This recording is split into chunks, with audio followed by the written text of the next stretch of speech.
Selamat pagi dan salam sejahtera untuk kita semua. Perkenalkan, nama saya Yosua Sandi. Saya adalah mahasiswa Fakultas Ekonomi dan Bisnis Prodi Manajemen kelas D dengan NIM B10212011141. Nah, di video ini saya akan menjelaskan tugas UAS mata kuliah pengantar akuntansi yang diberikan oleh Bapak Bintoro. Baik, langsung saja kita akan masuk ke jurnal umum. Jurnal umum ini ada dua, yaitu jurnal umum periodik dan jurnal umum perpetual. Jadi langsung saja kita masuk ke soalnya. Untuk soal yang pertama itu pada tanggal 1 Desember PT Waserba membayar sewa toko bulan Desember sebesar 2.400. Maka untuk jurnal umum periodiknya itu uraiannya beban sewa itu berada di debit sebesar 2.400, sedangkan kas berada di kredit sebesar 2.400. Mengapa kas itu berada di kredit? Karena di soalnya ini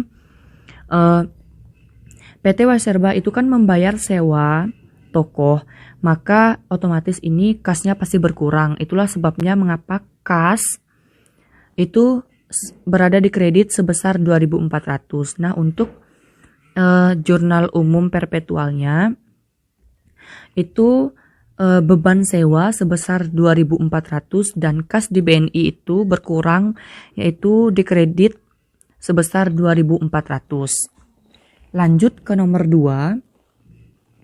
Pada tanggal 3 Desember PT Waserba membeli 50 lusin kain batik dari Juragan Batik Erlangga dengan termin kredit 2/10,N/30 freight on board FOB shipping point sebesar Rp 21.600. Nah, sebelumnya saya akan menjelaskan termin. Apa sih itu termin? Termin adalah pembelian yang dilakukan secara kredit. Nah, di situ itu kan ada 2/10,N/30. 2/10 itu artinya ketika kita membayar dalam jangka 10 hari, maka akan mendapatkan diskon sebesar 2%. Jadi intinya untuk yang 2/10 itu menandakan batas waktu untuk mendapatkan diskon, sedangkan N/30 itu artinya batas waktu pembayarannya. Dan untuk freight on board itu artinya itu biaya pengirimannya. Dan untuk freight on board itu kan ada dua, yaitu shipping point dan destination point. Untuk shipping point itu artinya telah mengemas barang dan sudah dibayar oleh pembeli. Sedangkan untuk destination point itu biaya pengirimannya itu haknya itu masih penjual dan masih dibayar oleh penjual untuk biaya pengirimannya. Dan jika sudah datang kepada pembeli, tanggungan untuk biaya pengiriman itu ditanggung oleh pembelinya. Jadi langsung saja masuk ke jurnal umum periodiknya. Untuk uraiannya itu yaitu pembelian berada di debit sebesar 21.600, sedangkan utang dagang itu berada di kredit sebesar 21.600.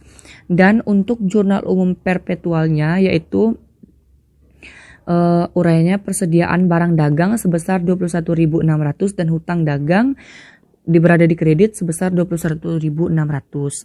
Lanjut ke soal nomor 3. Itu soal nomor 3 yaitu pada tanggal 4 Desember PT Waserba membayar ongkos kirim pembelian kain batik pada tanggal 3 Desember sebesar 500. Dan untuk jurnal umum periodiknya yaitu beban kirim pembelian itu berada di debit sebesar 500 dan kas itu karena berkurang berada di kredit sebesar 500. Dan untuk jurnal umum perpetualnya itu di tanggal 4 Desember uraiannya yaitu persediaan barang dagang itu berada di debit sebesar 500 dan kas BNI berkurang maka berada di kredit sebesar 500. Lanjut ke soal nomor 4.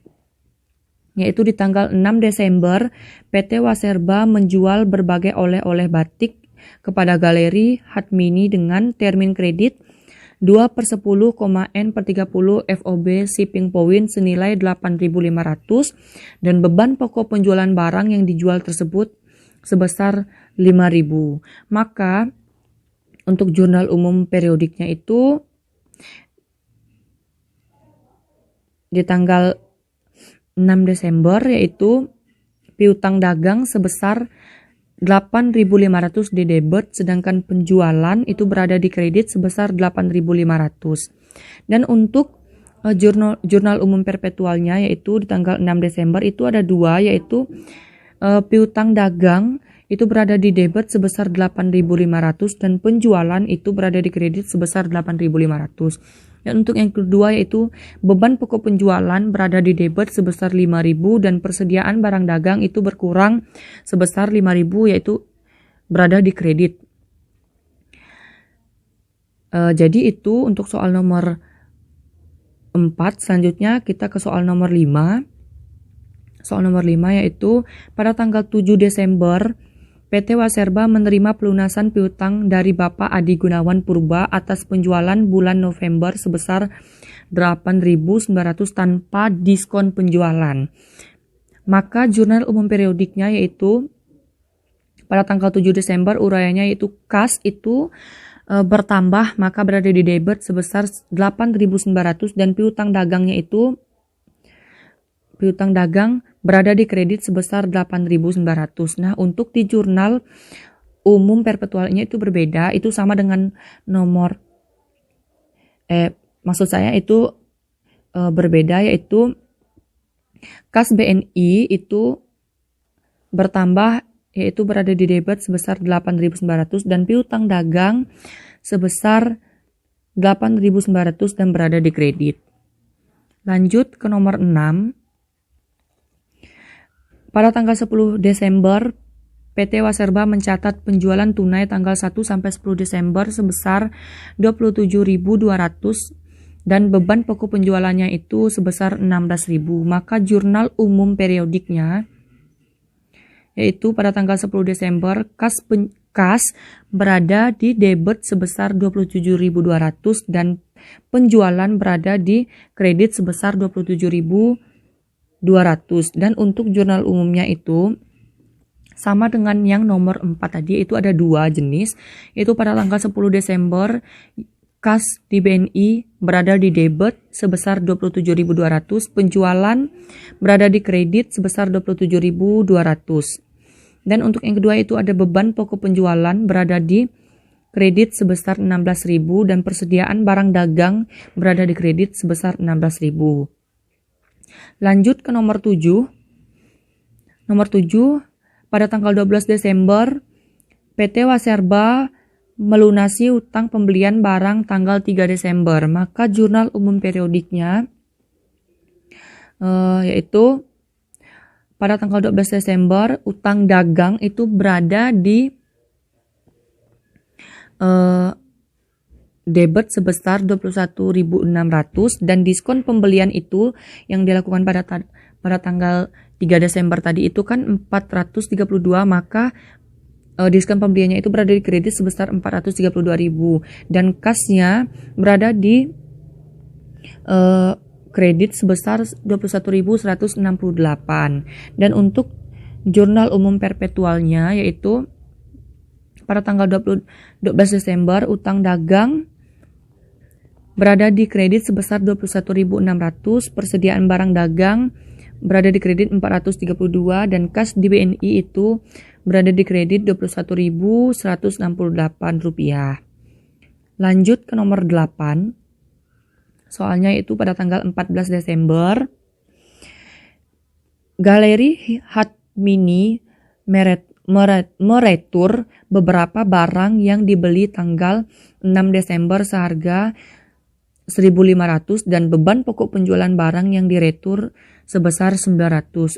Jadi untuk jurnal umum periodiknya yaitu pada tanggal 14 Desember retur dan potongan penjualan itu berada di debit sebesar 1.500 dan piutang dagang itu berada di kredit sebesar 1.500. Dan untuk jurnal umum perpetualnya yaitu ada dua jenis, yaitu pada tanggal 14 Desember retur dan potongan penjualan berada di debit sebesar 1.500 dan piutang dagang berada di kredit sebesar 1.500. Dan yang kedua itu ada persediaan barang dagang berada di debit sebesar 900 dan beban pokok penjualan berada di kredit sebesar 900. Lanjut nomor 9. Soalnya yaitu pada tanggal 15 Desember PT Waserba membayar pemuatan iklan di majalah wanita Lutfira sebesar 2.600. Maka jurnal umum periodiknya yaitu pada tanggal 15 Desember beban iklan masuk ke debit sebesar 2.600 dan kasnya berkurang, maka masuk ke dalam kredit sebesar 2.600. Itu nomor 9. Dan lanjut ke nomor 10. Pada tanggal 16 Desember, PT Waserba menerima pelunasan piutang dari Galeri Hatmini, maka jurnal umum periodiknya yaitu kasnya bertambah jadi masuk ke debit 6.860 dan diskon penjualannya itu 140 berada di debit sebesar 140 dan piutang dagang masuk ke kredit sebesar 7.000. Dan untuk jurnal umum perpetualnya yaitu nomor 10 itu 16 Desember kas BNI itu bertambah maka masuk ke debit sebesar 6.860 dan diskon penjualannya tetap di debit sebesar 140 dan piutang dagang itu berada di kredit karena dia berkurang sebesar 7.000. Lanjut ke nomor 11. Soalnya yaitu pada tanggal 19 Desember PT Waserba membeli barang dagangan secara tunai sebesar 11.800. Jadi jurnal umumnya karena dia secara tunai maka pembeliannya berada di debit sebesar 11.800 dan kasnya berkurang karena dia membeli secara tunai, kasnya berkurang sebesar 11.800.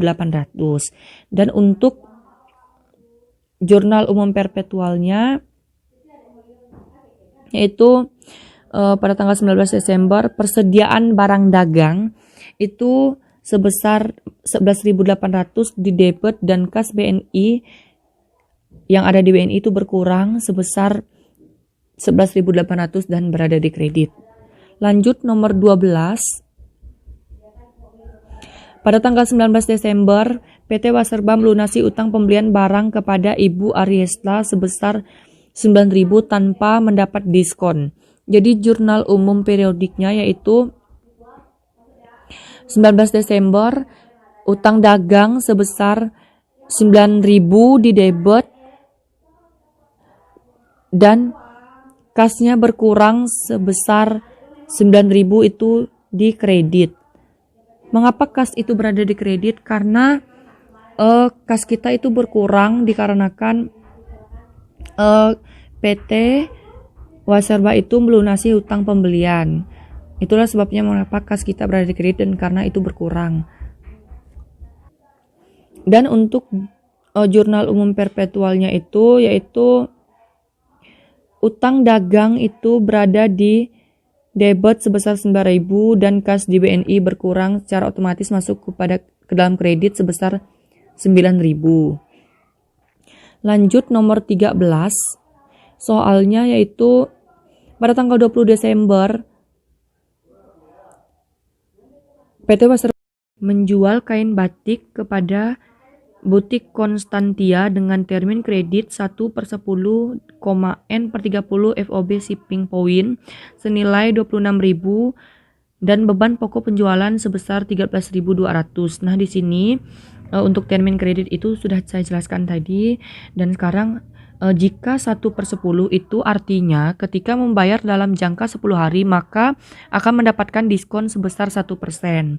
Jadi untuk jurnal umum periodiknya yaitu di tanggal 20 Desember, piutang dagang itu berada di debit sebesar 26.000 dan penjualan itu berada di kredit sebesar 26.000. Dan untuk jurnal umum perpetualnya yaitu pada tanggal 20 Desembernya itu ada dua jenis, yaitu piutang dagang dan penjualan, dan beban pokok penjualan serta persediaan barang dagang. Nah, untuk yang pertama piutang dagang yaitu berada di debit sebesar 26.000 dan untuk penjualan itu berada di kredit sebesar 26.000. Untuk yang kedua yaitu beban pokok penjualan itu berada di debit sebesar 13.200 dan persediaan barang dagang itu berkurang maka berada di kredit sebesar 13.200. Lanjut ke nomor 14 yaitu pada tanggal 21 Desember PT Waserba untuk membantu pelanggan Waserba 81 menalangi terlebih dahulu ongkos kirim pembelian butik Konstantia pada tanggal 20 Desember sebesar 1.100 melalui jasa kurir Tiki. Ongkos ini akan ditagihkan sebagai piutang. Jadi untuk jurnal umum periodiknya yaitu pada tanggal 21 Desember piutang dagangnya itu sebesar 1.100 berada di debit dan kas kita berkurang karena membantu tadi itu sebesar 1.100 maka letaknya itu di kredit. Dan untuk jurnal umum perpetualnya yaitu piutang dagang sebesar 1.100 berada di debit dan kas di BNI berkurang sama saja dengan jurnal umum periodiknya yaitu sebesar 1.100 di kredit. Lanjut nomor 15. PT Waserba menerima pelunasan piutang dari Bapak Diki Nurdiansah atas penjualan bulan November sebesar 17.600 tanpa diskon penjualan. Maka jurnal umum periodiknya yaitu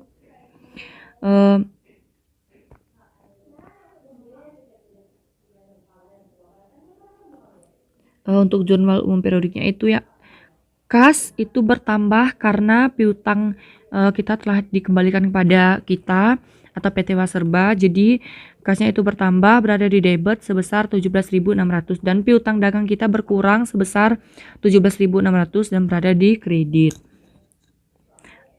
Dan untuk jurnal umum perpetualnya yaitu kas di BNI sebesar 17.600 berada di debit dan piutang dagang berada di kredit sebesar 17.600. Lanjut ke nomor 16 yaitu PT Waserba membeli 40 lusin kemeja batik anak-anak dari penjahit Basita dengan termin kredit 1/10 N/30 freight on board destination sebesar 20.000. Nah, di sini saya akan menjelaskan untuk destination poinnya yaitu untuk biaya pengirimannya itu masih ditanggung oleh penjualnya dan jika sudah datang ke PT Waserba maka baru biaya pengirimannya itu ditanggung oleh PT Waserba. Maka jurnal umum periodiknya yaitu pada tanggal 21 Desember pembelian kita atau pembelian PT Waserba itu berada di debit sebesar 20.000 dan utang dagang sebesar 20.000 di kredit. Dan untuk jurnal umum perpetualnya yaitu pada tanggal 21 Desember persediaan barang dagang kita bertambah itu masuk ke dalam debit sebesar 20.000 dan utang dagang kita juga bertambah sebesar 20.000 di kredit. Lanjut ke nomor 17. Nomor 17 itu pada tanggal 24 Desember PT Waserba meretur 4 lusin dari kemeja batik yang dibeli tanggal 21 Desember dari penjahit Basita karena terdapat cacat produksi. Maka untuk jurnal umum periodiknya yaitu pada tanggal 24 Desember utang dagang kita itu sebesar 2.000 dan itu berada di debit sedangkan retur dan potongan pembelian sebesar 2.000 berada di kredit. Dan untuk jurnal umum perpetualnya yaitu utang dagang sebesar 2.000 berada di debit dan persediaan barang dagang kita berkurang maka berada di kredit sebesar 2.000. Lanjut nomor 18. Menerima return barang dari Ibu Evi Leina, pembeli retail yang sudah membayar tunai sebesar 1.200, beban pokok penjualan dari barang yang diretur sebesar 700. Maka jurnal umum periodiknya yaitu pada tanggal 18, maksud saya pada tanggal 26 Desember, retur dan potongan penjualannya sebesar 1.200 itu berada di debit karena dia bertambah dan kas kita berkurang sebesar 1.200 dan berada di kredit. Dan untuk jurnal umum perpetualnya itu ada dua. Itu yang pertama, retur dan potongan penjualan itu bertambah sebesar 1.200 maka berada di debit, sedangkan kas di BNI berada di kredit 1.200 karena berkurang.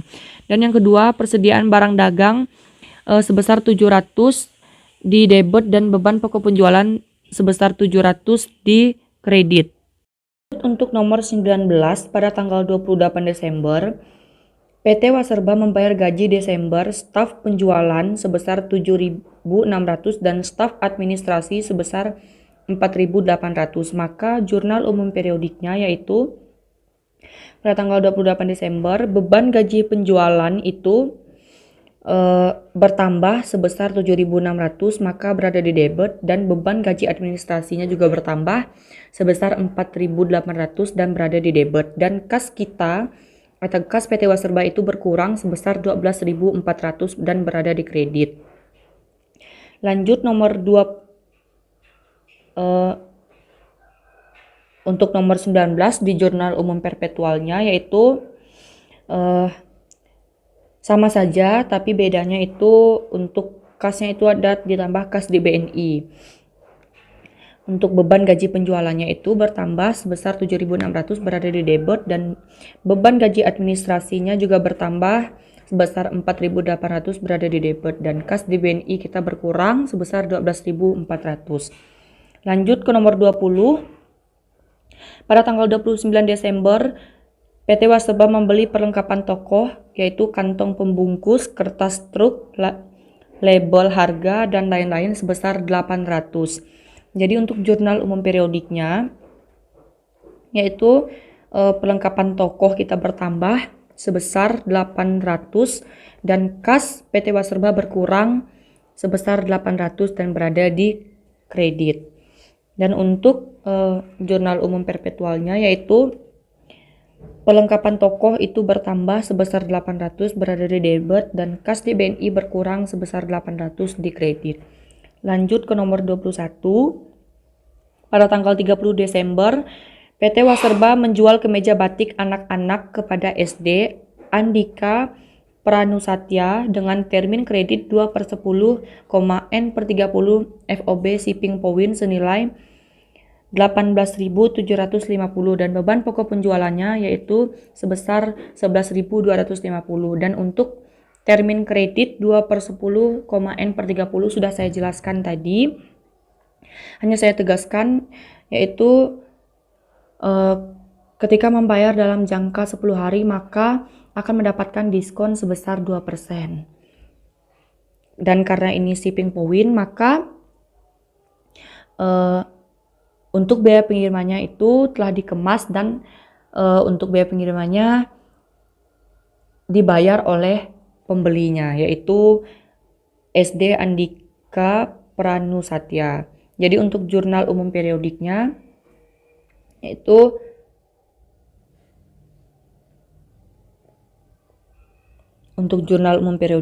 piutang dagang sebesar 18.750 itu berada di debit, dan penjualan berada di kredit sebesar 18.750. Dan untuk jurnal umum perpetualnya itu ada dua jenis yaitu piutang. Yang pertama piutang dagang sebesar 18.750 itu dimasukkan ke debit, sedangkan penjualan sebesar 18.750 dan dimasukkan ke dalam kredit. Untuk yang kedua ada beban pokok penjualan sebesar 11.250 itu berada di debit, sedangkan persediaan barang dagang kita atau persediaan barang dagang PT Waserba itu berkurang. Jadi persediaan barang dagang sebesar 11.250 itu berada di kredit. Dan untuk nomor 22, soalnya yaitu pada tanggal 30 Desember PT Waserba menerima pelunasan piutang dari butik Konstantia atas penjualan tanggal 20 Desember termasuk ongkos kirimnya. Jadi jurnal umum periodiknya yaitu kas kita bertambah karena piutang dagang telah dibayar, maka kas kita bertambah sebesar 26.840 dan diskon penjualannya sebesar 260. Sedangkan piutang dagang berkurang sebesar 27.100. Dan untuk jurnal umum perpetualnya yaitu kas di BNI itu bertambah sebesar 26.840 masuk dalam debit dan diskon penjualan juga bertambah sebesar 260 dan masuk ke dalam debit. Dan untuk piutang dagang kita berkurang sebesar 27.100 masuk ke dalam kredit. Dan untuk soal nomor terakhir pada tanggal 31 Desember PT Waserba melunasi utang pembelian kemeja batik anak-anak tanggal 21 Desember kepada penjahit Basita. Maka untuk jurnal umum periodiknya yaitu pada tanggal 31 Desember utang dagang itu sebesar 18.000 berada di debit, diskon pembelian berada di kredit sebesar 180 dan kas sebesar 17.820 itu berada di kredit. Jadi dan untuk jurnal umum perpetualnya itu utang dagang sebesar 18.000 berada di debit, persediaan barang dagang sebesar 180 berada di kredit, dan kas di BNI sebesar 17.820 berada di kredit. Jadi untuk jurnal umum periodik dan jurnal umum perpetual itu sudah selesai, kita buat tabelnya. Jadi langsung kita totalkan saja. Untuk di kredit itu sebesar 267.550 dan untuk di debit 267.550. Jadi ini untuk jurnal umum periodik sudah selesai. Ini hasilnya juga balance karena hasilnya sama, dan untuk jurnal umum perpetualnya juga hasilnya sama, yaitu di debit sebesar 314.600 dan di kredit sebesar 314.600 berada di kredit dan hasilnya sama. Maka untuk jurnal umum periodik dan jurnal umum perpetual ini sudah selesai. Selanjutnya kita akan masuk ke dalam buku besar. Baik, untuk buku besar ini sama saja seperti jurnal umum, yaitu ada buku besar periodik dan buku besar perpetual. Jadi untuk membuat buku besar ini karena kita sudah mendapatkan jurnal umum periodik dan jurnal umum perpetual, maka saya akan menjelaskan untuk buku besar ini secara tersendiri. Yang pertama saya akan menjelaskan buku besar periodik, baru saya akan menjelaskan buku besar perpetual. Dan untuk buku besar ini adalah buku besar yang belum disesuaikan karena kita belum membuat jurnal penyesuaiannya terlebih dahulu. Jadi langsung saja untuk buku besar ini mudah sekali ya, tinggal kita menyalin apa yang sudah ada di jurnal umum, akun-akun yang telah ada di jurnal umum itu kita salin ke buku besar. Langsung saja yang pertama itu kas. Untuk kas itu di jurnal umum periodik itu sebelumnya PT Waserba itu mempunyai saldo kas itu sebesar 21.175 dan itu kita letakkan di debit. Dan yang pertama langsung saja kas yang ada di jurnal umum periodik itu yang pada tanggal 1 Desember itu kasnya itu terdapat sebesar 2.400 di kredit. Ini langsung kita jumlahkan 21.175 dikurang 2.400 itu hasilnya 18.775 dan kita letakkan di debit karena pada saat pengurangan debit lebih besar daripada kredit. Itulah sebabnya mengapa untuk kas ini masih kita letakkan di debit. Dan lanjut di tanggal 4 Desember itu PT Waserba mempunyai kas sebesar 500 itu di kredit masih kita kurangkan, yaitu 18.775 itu dikurang dengan 500, jadi hasilnya 18.275. Lanjut di tanggal 7 Desember, PT Waserba mempunyai kas sebesar 8.900. Karena ini sesama debit, maka 18.275 ditambah dengan 8.900, hasilnya yaitu 27.175. Lanjut di tanggal 10 Desember, PT Waserba mempunyai kas sebesar 27.200. Jadi kas akhir 27.175 itu ditambah dengan kas yang baru saja ada sebesar 27.200. Jadi hasilnya itu 54.375.000. Itu tetap kita letakkan di debit. Dan di tanggal 13 Desember itu kita mempunyai kas di kredit sebesar 21.168. Karena kas kita itu berada di kredit, maka 54.375 itu dikurang dengan kas kredit ini sebesar 21.168, maka hasilnya yaitu 33.207 rupiah. Sekali lagi 33.207 rupiah. Mengapa di debit? Karena saat pengurangannya masih tetap debit lebih besar daripada kredit. Dan di tanggal 15 Desember kita mempunyai kas di kredit sebesar 2.600, masih kita kurang, yaitu 33.000 dikurang 2.600 sebesar 30.607 rupiah. Di tanggal 16 Desember kita mempunyai kas di debit sebesar 6.860. Jadi karena kas akhir kita berada di debit sebesar 30.607 rupiah, jadi ditambah dengan 6.860. Jadi hasilnya yaitu 37.467 rupiah. Lanjut di tanggal 19 Desember kita mempunyai kas sebesar 11.800 itu berada di kredit. Jadi 37.467 rupiah dikurang 11.800, maka hasil akhirnya yaitu 25.667 rupiah. Masih lanjut di tanggal 19 Desember itu kita masih ada kas sebesar 9.000 di kredit. Jadi 25.667 rupiah dikurang 9.000, maka hasilnya 16.667 rupiah. Dan di tanggal 21 Desember kita masih mempunyai kas sebesar 1.100. Jadi 16.667 rupiah dikurang 1.100, hasilnya 15.567 rupiah. Dan di tanggal 21 Desember kita masih mempunyai kas sebesar 17.600 berada di debit. Jadi 15.567 ditambah 17.600, maka hasilnya 33.167 rupiah.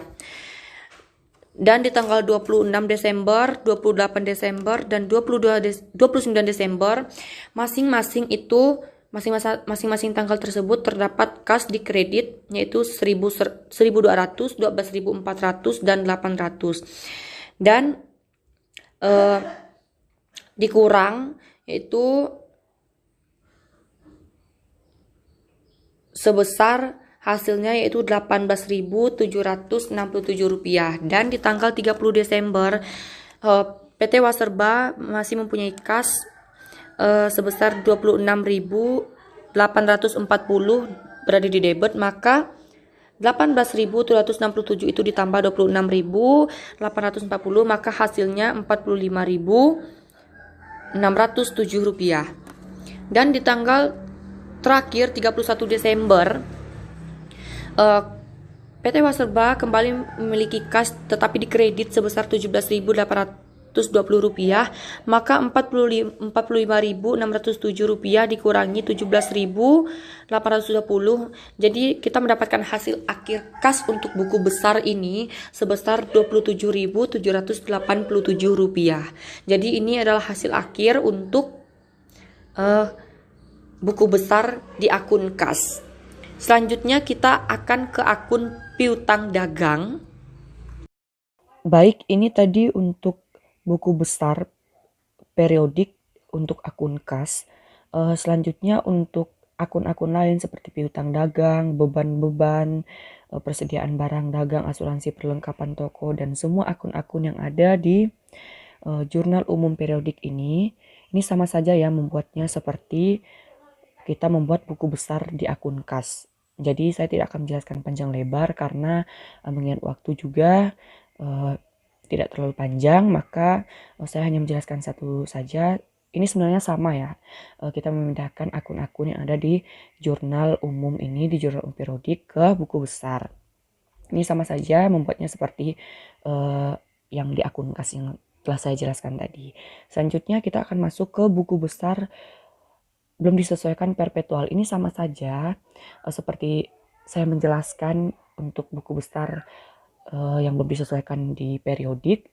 Ini cuman bedanya kalau buku besar periodik ya kita pacuannya itu di jurnal umum periodik, sedangkan untuk di buku besar perpetual itu pacuannya di jurnal umum perpetual. Jadi kita hanya memindahkan untuk akun-akun yang ada di jurnal umum perpetual ini ke buku besar perpetual ini. Sebenarnya penjelasannya sama saja, ini mungkin tidak saya jelaskan lagi karena penjelasannya itu sama saja, tinggal kita memindahkan apa yang ada di jurnal umum ke buku besar seperti yang sudah saya jelaskan di akun kas tadi. Jadi ini sudah semua ya, kita buat ini, tinggal dilihat nanti saja di Excel-nya. Sebenarnya mudah ya membuat buku besar ini, sama seperti saya jelaskan tadi. Langsung karena buku besar sudah selesai, kita langsung beralih ke neraca saldo belum disesuaikan periodik. Nah ini untuk neraca saldo ini kita tinggal menyalin apa yang akun-akun yang sudah ada di buku besar itu tadi ke dalam neraca saldo. Ini neraca saldo sementaranya di jurnal di periodik. Ini setelah kita pindahkan ke neraca saldo, kita jumlahkan berapa sih hasil semuanya, di debit berapa, di kredit berapa, sehingga kita mendapatkan hasilnya total untuk neraca saldo periodik ini sebesar Rp1.461.762 dan di kreditnya juga sama sebesar Rp1.461.762. Ini tadi untuk neraca saldo belum disesuaikan di periodik. Sedangkan untuk yang perpetual ini sama saja, kita tinggal memindahkan akun-akun yang sudah ada di buku besar perpetual ini ke neraca saldo belum disesuaikan perpetual. Sehingga kita mendapatkan saldo atau total sebesar Rp1.441.350 dan di kredit juga sama Rp1.441.350. Ini untuk neraca saldo ya, neraca saldo sementara untuk perpetual, dan ini periodik. Karena sudah semuanya, kita akan masuk ke jurnal penyesuaian. Nah untuk di jurnal penyesuaian ini ada dua juga, yaitu jurnal penyesuaian periodik dan jurnal penyesuaian perpetual. Jadi sebelumnya saya akan menjelaskan mengapa di jurnal penyesuaian periodik itu terdapat HPP dan di jurnal penyesuaian perpetual itu tidak tergantung pada HPP. Karena di jurnal penyesuaian periodik ini HPP-nya itu belum dicatat. Itulah sebabnya kita harus membuat HPP-nya terlebih dahulu. Sedangkan di jurnal penyesuaian perpetual ini HPP-nya telah dicatat, maka kita tidak memerlukan HPP di jurnal penyesuaian perpetual.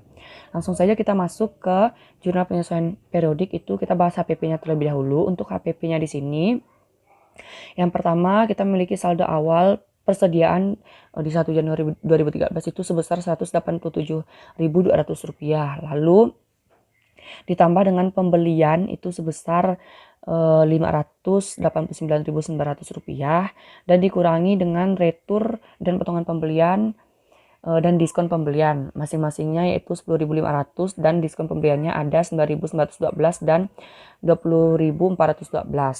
Jadi 589.900 dikurang dengan 10.500, 9.912 dan 20.412 itu kita mendapatkan pembelian bersih sebesar 569.488 rupiah. Lalu ditambah lagi dengan beban kirim pembelian itu sebesar 16.600. Jadi kita mendapatkan hasil 569.488 ditambah dengan 16.600 rupiah, kita mendapatkan hasil sebesar 586.088 rupiah. Jadi 187.200 saldo persediaan awal ditambah dengan persediaan yang tersedia untuk dijual yaitu sebesar 586.088 rupiah, kita mendapatkan hasil sebesar 773.288 rupiah. Maka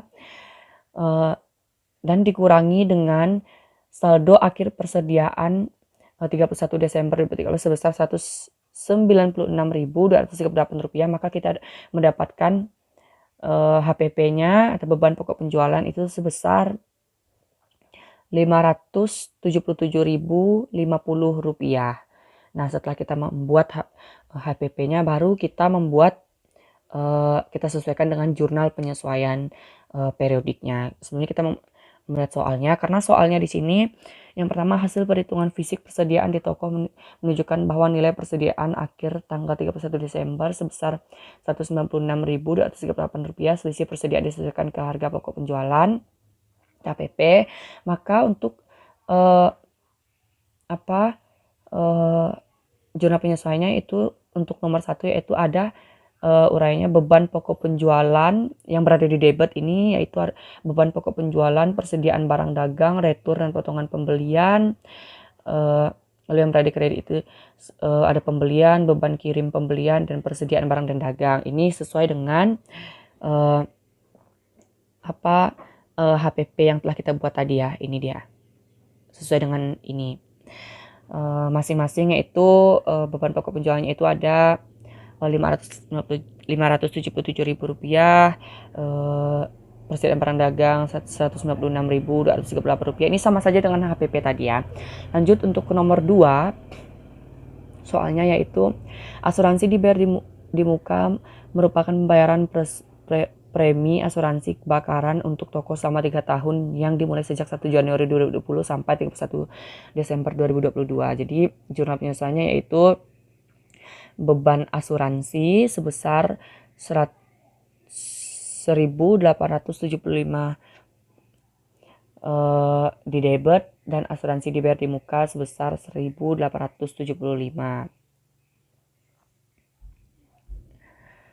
Lalu kita masuk ke nomor 3. Jurnal penyesuaiannya itu hasil perhitungan fisik pelengkapan barang habis dipakai toko seperti kantong pembungkus dan sejenisnya menunjukkan saldo akhir sebesar 1.500, yaitu jurnal penyesuaiannya periodiknya yaitu beban perlengkapan toko sebesar 3.100 dan beban perlengkapan toko sebesar 3.100. Lalu untuk nomor 4, peralatan toko dibeli pada 1 Januari sebesar 5.000 untuk dipakai 8 tahun dan nilai sisa 5.300. Wasserbar 81 menghitung beban penyusutan dengan metode garis lurus yaitu jurnal penyesuaian. Maka untuk jurnal penyesuaiannya itu beban depresiasi peralatan toko sebesar 18.900 dan akumulasi depresiasi peralatan toko. Mengapa bisa 18.900? Karena di soalnya tadi Wasserbar menghitung beban penyusutan dengan metode garis lurus. Lalu untuk nomor 5, peralatan toko dibeli pada tanggal 1 September 2019 itu estimasi dipakai 4 tahun tanpa nilai sisa. Wasserbar menghitung beban penyusutan dengan metode garis lurus juga ya.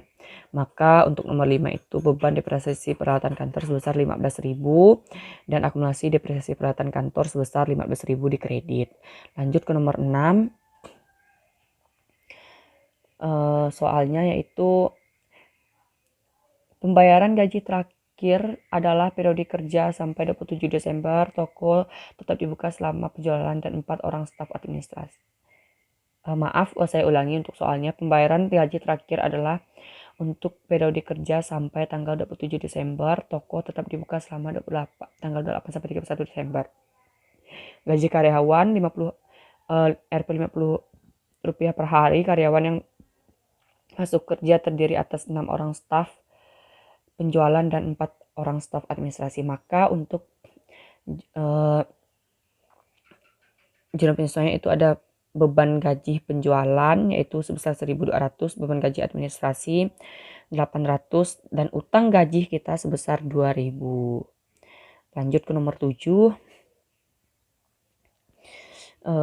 Untuk tagihan listrik, air, dan telepon bulan Desember baru terima di awal Januari 2021. Total tagihan Rp1.820, dialokasikan 75% sebagai pemakaian toko dan 25% pemakaian kantor. Maka untuk jurnal penyesuaian dibagi menjadi 2, yaitu beban listrik air telepon toko dan beban listrik air telepon kantor. Karena dia dibagi 75% untuk toko, maka hasilnya yaitu Rp1.365, dan untuk beban listrik air telepon kantor yaitu sebesar Rp455.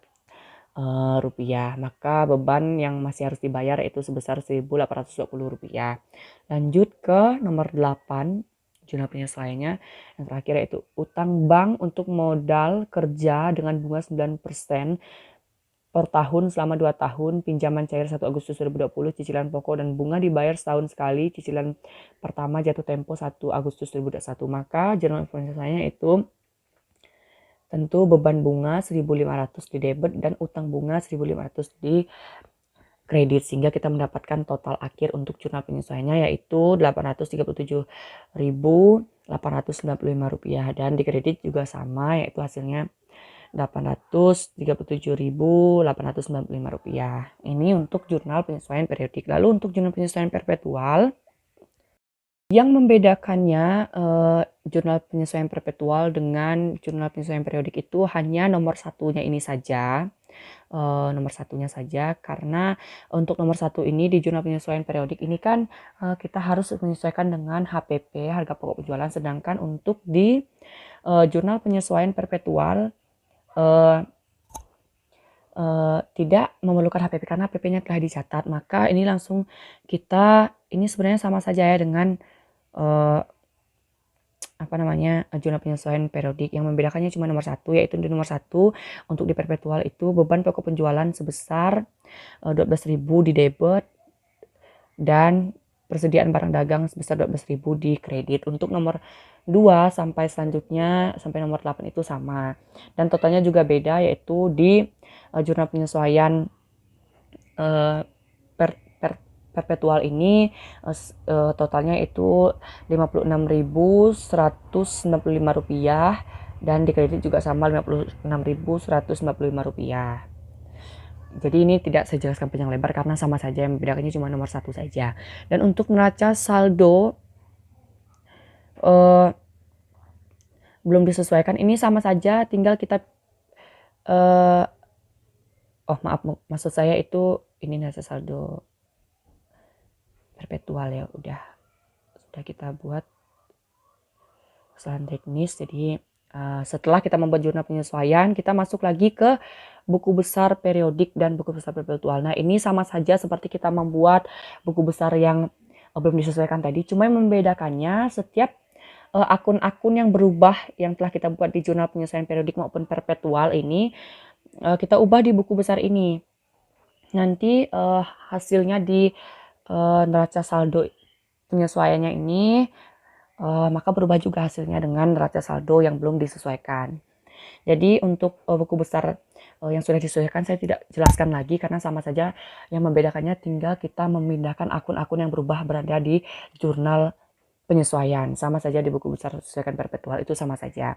Langsung ke neraca saldo sudah penyesuaian periodik, itu sama seperti saya jelaskan di buku besar tadi. Kalau kita sudah membuat semua buku besar tadi yang telah disesuaikan, maka untuk neraca saldo sudah disesuaikan periodik maupun perpetual ini, tinggal kita memindahkan juga akun-akun yang telah diubah di buku besar tadi ke dalam neraca saldo, sehingga kita mendapatkan saldo atau total sebesar 1.480.570 rupiah di debit, dan di kredit juga 1.480.570 rupiah, dan ini untuk neraca saldo penyesuaian periodik. Sedangkan untuk total neraca saldo penyesuaian perpetual itu sebesar 1.480.570 rupiah. Begitu juga di kredit sebesar 1.480.570 rupiah. Nah, setelah kita menyelesaikan neraca saldo penyesuaian periodik maupun perpetual, maka kita langsung saja ke kertas kerja. Ini kertas kerjanya juga mudah membuatnya. Untuk daftar saldo penyesuaiannya ini yaitu berarti di jurnal umum, maksud saya untuk neraca saldo yang belum disesuaikan ini kita buat di sini. Setelah itu kita langsung ke jurnal penyesuaian. Ini kita masukkan apa-apa saja akun-akun yang berubah yang ada di jurnal penyesuaian tadi, dan lanjut ke daftar saldo setoran. Ini yang sudah berubah tadi, yaitu neraca saldo yang sudah disesuaikan. Ini kita masukkan semuanya di sini, kita salin ke sini. Lalu untuk laba rugi, untuk laba rugi itu kita hanya menyalin semua seperti penjualan dan beban-beban. Sedangkan untuk laporan keuangan itu sisa-sisanya yang belum dicatat di laporan laba rugi.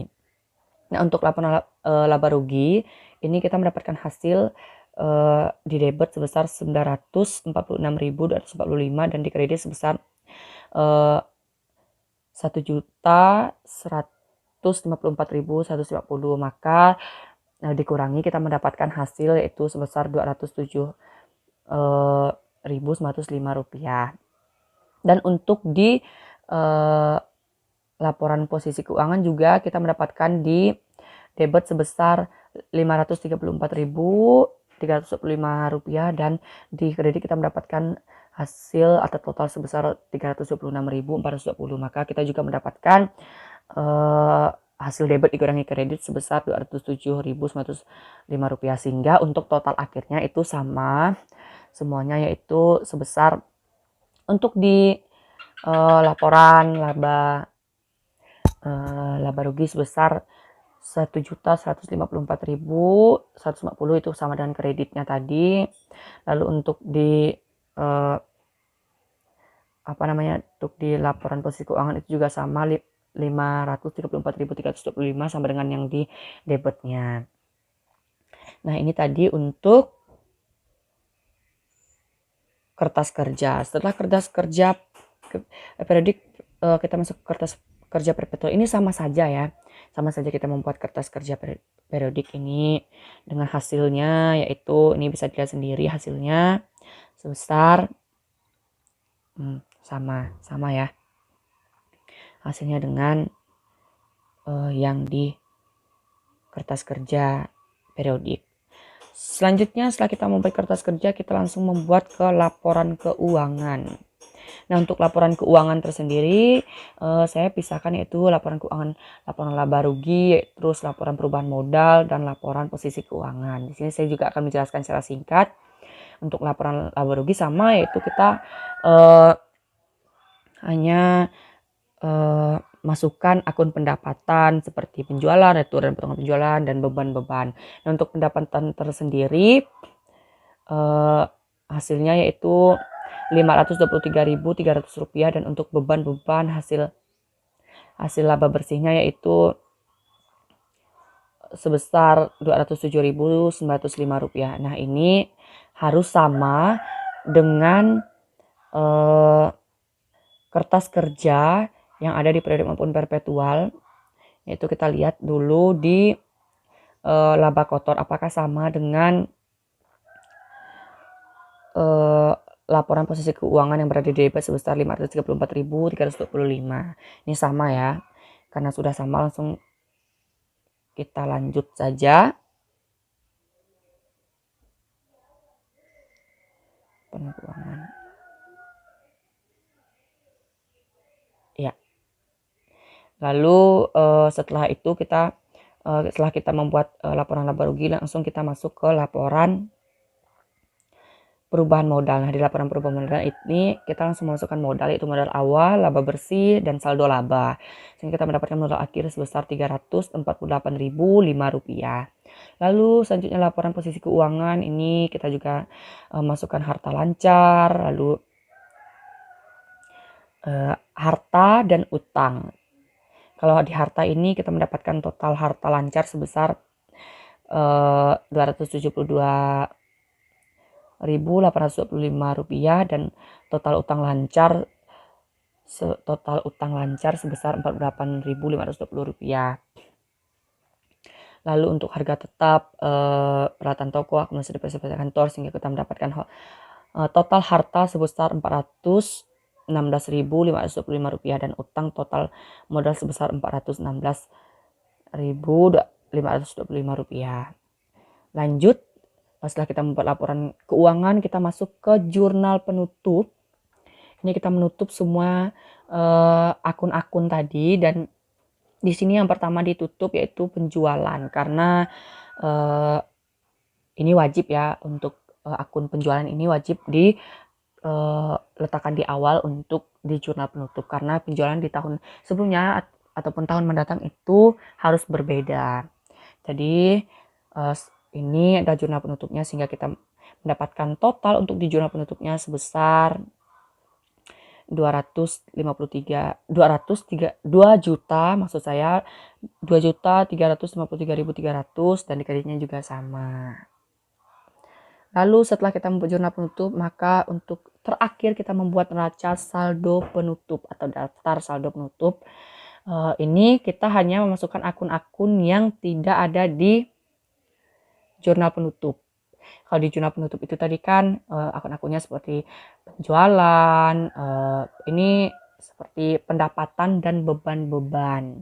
Kalau di daftar saldo penutup ini sisa-sisanya seperti kas, piutang dagang, dan persediaan barang dagang. Sehingga kita mendapatkan total sebesar Rp489.325 dan kreditnya juga sama. Jadi ini dia tugas atau penjelasan untuk UAS pengantar akuntansi yang dapat saya jelaskan. Sebelumnya maaf jika saya hanya bisa menjelaskan sesuai kemampuan saya. Selebihnya saya rasa sudah jelas gitu ya. Nah, itu tadi video penjelasan yang dapat saya berikan untuk memenuhi tugas UAS pengantar akuntansi yang telah diberikan oleh Pak Bintoro. Kurang dan lebihnya dari video saya minta maaf karena itu kemampuan saya untuk saya dapat menjelaskan UAS pengantar akuntansi yang telah diberikan. Kurang lebihnya terima kasih. Sampai jumpa kembali di video berikutnya.